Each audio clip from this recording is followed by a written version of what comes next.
Objectivism, the religion of Ayn Rand. The scientific process has changed over the years.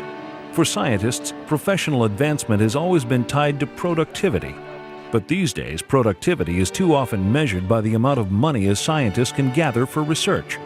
Scientists are thereby pressured on two fronts, from their employers who expect a continuing flow of grant money, and from grant-giving bodies who demand profitable results.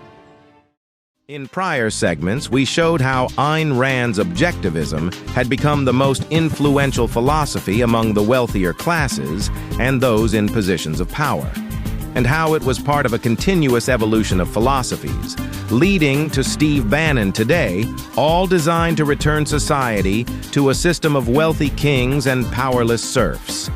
Made possible by our society's shifting focus from a reverence for God and shared values to our new focus on money, power, and materialism.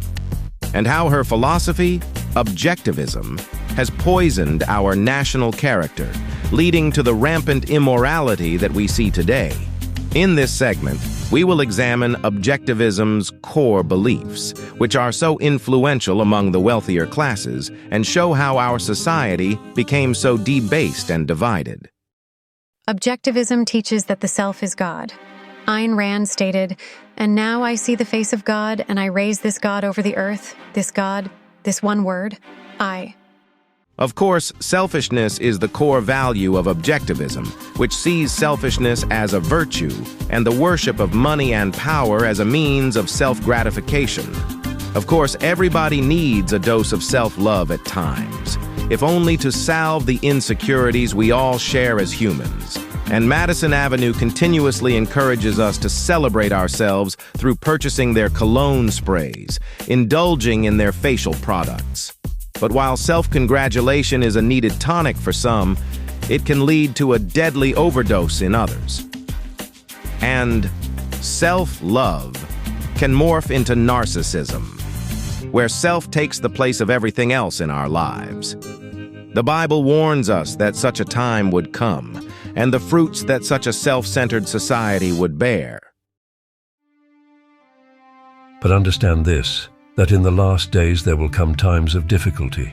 For people will be lovers of self, lovers of money, proud, arrogant, abusive, disobedient to their parents, ungrateful, unholy.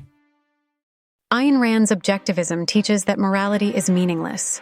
Effectively, there are no ethics. She stated that achievement of your happiness is the only moral purpose of your life. Meaning, of course, adultery, pollution, and any other sin is permissible, as long as it meets your desire for happiness. And financial fraud is not a real crime, because it's not a street crime. And blowing up housing projects is not immoral if you have a dispute with the builder. All of this is outrageous, of course, because no society can stand unless it values both community interests, as well those of wealthy individuals. The Bible tells us that unrepentant sin has consequences, and that those sins will eventually be exposed. Whoever walks in integrity walks securely, but whoever takes crooked paths will be found out. Ayn Rand's objectivism teaches that sacrifice is dishonorable.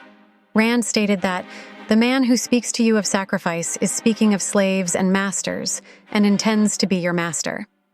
Meaning, it is foolish for firefighters to risk their lives for others, or for teachers to teach kids when they can make more money in the private sector. During the pandemic, medical workers worked long shifts under trying conditions to save lives. During World War II, people could not buy cars because all the factories were converted to building military vehicles, and people donated whatever rubber they had since rubber was a limited resource during the war years. Our history is full of people making sacrifices for the sake of others. God expects us to make sacrifices for the betterment of society. Carry each other's burdens, and in this way you will fulfill the law of Christ. Ayn Rand's objectivism teaches that charity is immoral. She states, if any civilization is to survive, it is the morality of altruism that men have to reject. The truth is, Without the spirit of sacrifice motivating key segments of our community, our nation could not continue to function. In Ayn Rand's philosophy, charity is considered to be immoral. According to Rand, charity does nothing to advance one's self-interest, but she says nothing about the benefit it accrues to people in need. It seems that every type of charity is wrong in Ayn Rand's objectivism thinking. Objectivism teaches that if one is unselfish and does things for the benefit of others, then they are somehow immoral. Clearly, the Bible disagrees.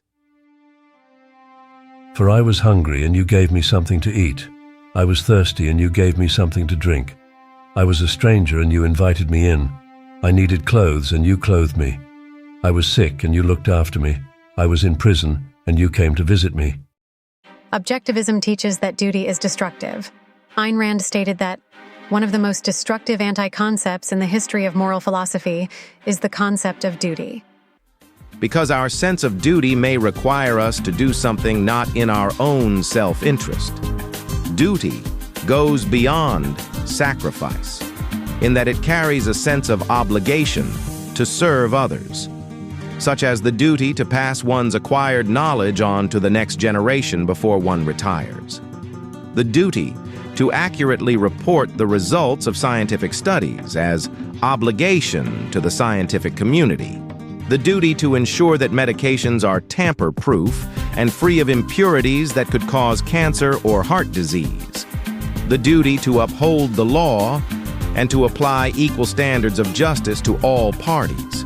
The duty to protect our public and private networks from attacks by domestic and foreign actors. The duty to protect the public from nuclear accidents that might poison the nation's air and water supply. And we saw what happened when the FAA failed in its duties by certifying the 737 MAX when it was not fully flight-worthy. But like Rand, some among us scoff at the idea of duty, wanting to virtually eliminate the regulatory protections that save lives every day.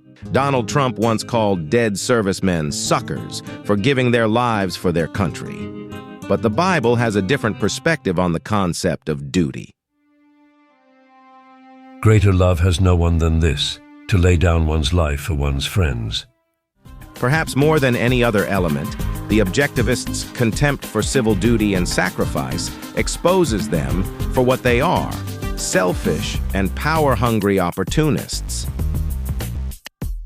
And modern conservatism, much of which is based on Ayn Rand's objectivist thinking, is void of compassion and empathy, and is built around political expediency and exploitation of the poor and powerless. In Atlas Shrugged, John Galt invents a revolutionary source of power, but he hides it from the public for fear that it might benefit the public at large.